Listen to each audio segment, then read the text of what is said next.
বাইকখন আহিছে তেজপুৰৰ ফালৰ পৰা দুজন আৰু কাৰখন বিশ্বনাথ চাৰিআলিৰ ফালৰ পৰা আহিছে সন্মুখী লাগিছে আৰু বাইকখনে আহি আচলতে মাজৰ ফালে মাৰিছে তেনেকুৱা লাগিছে। আমি লগে লগে আহি পাইছোঁ যদিও মানে চাক্ষুষভাৱে দেখা নাই সেই সময়ত।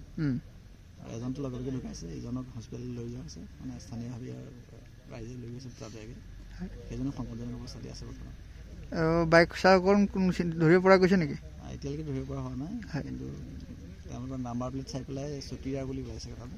চতিয়াৰ ওলাইছে, ঠিক আছে দিয়ক।